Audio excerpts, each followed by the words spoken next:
Tijuana, Mexique, 1989. Deux frères prennent le contrôle du trafic de drogue. Grâce à un réseau de tunnels, des voitures, des avions et des bateaux ultra rapides, ils inondent les États-Unis de cocaïne. 20 à 30 tonnes de coke, à chaque fois. Soit un trafic de plusieurs milliards de dollars.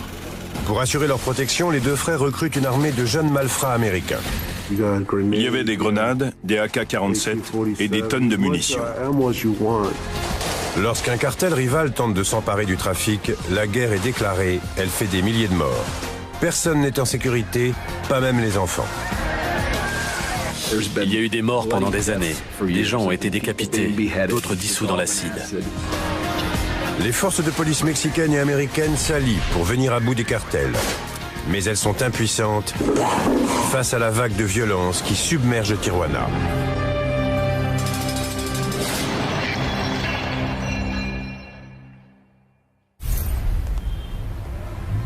« 7 février 1985, Guadalajara, Mexique.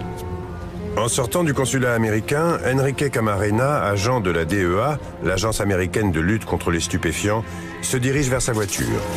Soudain, des hommes masqués se jettent sur lui, l'obligent à monter dans leur voiture et prennent la fuite.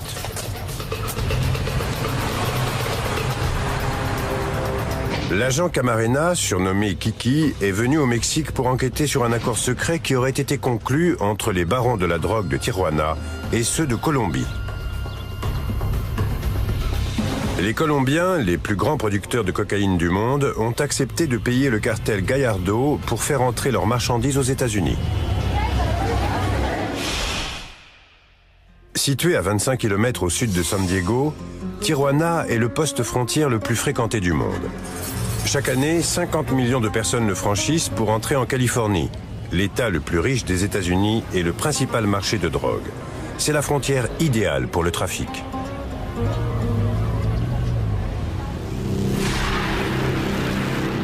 Le cartel s'apprête à gagner des millions. Mais il craint que la DEA ne mette fin à son accord avec les Colombiens et veut apprendre ce qu'elle sait. L'un des trafiquants avait dit qu'il connaissait un agent de la DEA qui travaillait au consulat et qu'il pouvait l'enlever. 2 jours plus tard, Camarena est mort. Il se contente de jeter les corps au bord de la route. Le meurtre est à la hauteur des enjeux. Butch Etheridge est l'un des agents du FBI envoyé au Mexique pour enquêter sur l'assassinat de Camarena. Il a été violemment passé à tabac. Il a dû beaucoup souffrir. Ils l'ont achevé d'un coup de barre de métal à la tête.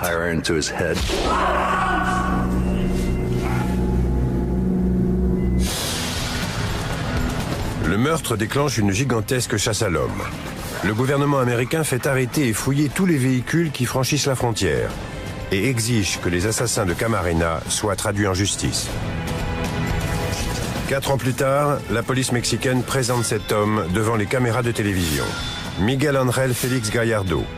Le principal baron de la drogue du Mexique est condamné à la prison à vie pour le meurtre de Kiki Camarena.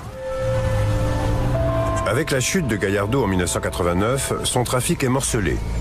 2 de ses lieutenants prennent la relève. Joaquín Guzmán Loera, dit El Chapo, filmé ici en prison, prend le contrôle du trafic dans le Sinaloa. Et les frères Arellano Félix s'emparent du trafic à Tijuana.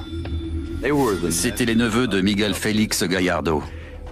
Ils ont repris le réseau que Miguel avait mis en place. Ils étaient impitoyables, comme tout le reste de la bande. Les frères Arellano Félix et Chapo Guzmán travaillent ensemble pour optimiser leurs profits. Ils ont uni leurs forces pour s'enrichir grâce au trafic de cocaïne, qui passait alors presque uniquement par le Mexique. Les frères Arellano Félix et Chapo Guzmán régnaient sur Culiacán, la capitale de l'État de Sinaloa. Le Sinaloa est le berceau du trafic de drogue mexicain. Son sol fertile et son climat ensoleillé sont parfaits pour la culture de la marijuana et du pavot. L'anarchie qui règne dans cet État a favorisé l'émergence de la plupart des barons de la drogue mexicains. Les frères Arellano Félix quittent le Sinaloa pour Tijuana. La DEA baptise leur organisation le cartel Arellano Félix. Les deux frères qui le dirigent s'appellent Benjamin et Ramon. Benjamin est un homme d'affaires né. On voyait que c'était lui qui commandait. Je ne l'ai jamais vu armé. Il s'habillait comme un homme d'affaires. Benjamin transforme le trafic de Tijuana en renégociant l'accord avec les Colombiens. Au lieu de travailler pour eux en faisant passer leur drogue, il leur achète désormais la marchandise et met en place son propre réseau de distribution aux États-Unis. Ils ne transportaient plus la drogue des Colombiens. Ils avaient leur propre réseau et aux États-Unis, ils étaient devenus plus puissants que les Colombiens. L'agent fédéral Steve Duncan a été témoin du règne de Benjamin Arellano Félix à la tête du cartel. C'était le véritable chef de l'organisation. Tout le monde lui obéissait. Benjamin était impitoyable. Quiconque se mettait en travers de son chemin était mort. Tandis que Benjamin transforme le cartel de Tijuana, Ramon prend la tête de la sécurité de l'organisation et se révèle être un véritable sociopathe. Les autres organisations le redoutaient. Il était fou, totalement imprévisible. Et quand il en avait après quelqu'un, il était très tenace et ne s'arrêtait qu'après l'avoir tué. Miguel, un ancien passeur du cartel, a bien failli ne pas survivre à sa première rencontre avec Ramon. La première fois que je l'ai vu, c'était dans un bar. J'ai pris la bouteille et j'ai commencé à boire. C'est alors que Ramon sort son arme. Il allait me tuer. Mais les autres lui ont dit que j'étais un des leurs. Au lieu de le tuer, Ramon lui offre du travail. Et Miguel se retrouve responsable du passage de la drogue à la frontière. Je supervisais le trafic du côté mexicain. À l'époque, il passait 20 à 30 tonnes de coke à chaque fois. Le cartel fait entrer la drogue aux États-Unis grâce à des voitures ou des camions modifiés, par la mer, le long de la côte Pacifique, et même par des kilomètres de tunnels qui courent de Tijuana jusqu'en Californie. En 1992, la demande du côté américain est telle que les bénéfices du cartel passent de 360 millions à 7 milliards de dollars par an. Pour protéger ce trafic lucratif, les frères Arellano Félix sont prêts à tuer quiconque se mettra en travers de leur route. Il faut faire attention aux flics. Si quelqu'un dégaine en face de vous, il faut être prêt à riposter. Le cartel fait à la police de Tijuana une offre difficile à refuser. Les flics ne devaient pas toucher à la drogue. Et s'ils arrêtaient leurs passeurs, le cartel allait se venger. Plutôt que d'encourir la vengeance du cartel, les policiers obéissent. C'est ce qu'on a appelé l'argent ou le plomb. Le terme mexicain est plata o plomo. Soit vous prenez l'argent, soit vous prenez une balle.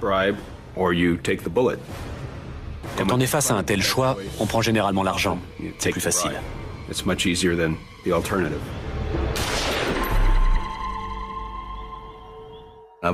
J'ai parlé avec des policiers mexicains qui m'ont expliqué que les trafiquants appelaient pour dire « Il y a une cargaison de marijuana ou de coke qui va passer, n'y touchez pas ». Si je fais arrêter cette cargaison, je vais me faire tuer, ou ils vont s'en prendre à ma femme et à ma famille. Et ils m'ont demandé « Vous, les Américains, vous feriez quoi ?» Bonne question. Julian Lezaola, chef de la police de Tijuana, ne nie pas l'accord passé entre ces hommes et le cartel Arellano Félix dans les années 1990.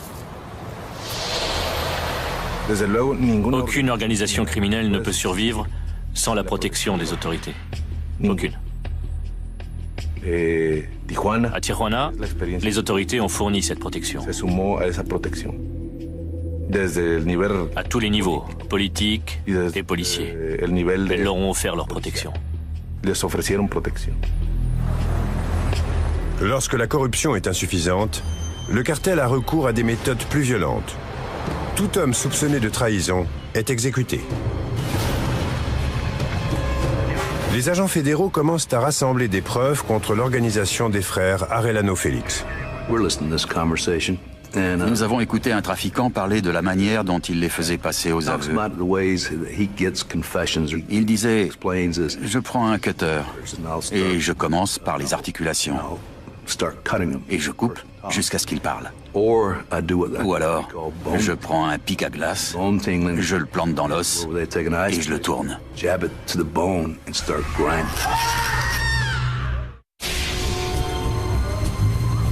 La police est impuissante face au cartel. Mais une autre menace surgit. L'accord entre les frères Arellano Félix et Chapo Guzman prend fin. Guzman est jaloux de la domination du cartel sur Tijuana, le poste frontière le plus rentable du Mexique. Leurs relations s'enveniment. Chapo Guzman commence à se battre contre le cartel. En passant à l'attaque, Chapo Guzman devient l'ennemi numéro 1 des frères Arellano Félix. Il disait que Chapo était plus puissant, qu'il avait de meilleurs contacts. C'est pour ça qu'il voulait le faire tuer. La guerre entre les anciens alliés semble inévitable. Ramón Arellano Félix décide de mettre sur pied une armée capable d'anéantir Chapo Guzman. Il recrute des Américains pouvant agir au Mexique à l'insu de la police mexicaine et des autres cartels. Mais il lui faut quelqu'un pour diriger cette armée.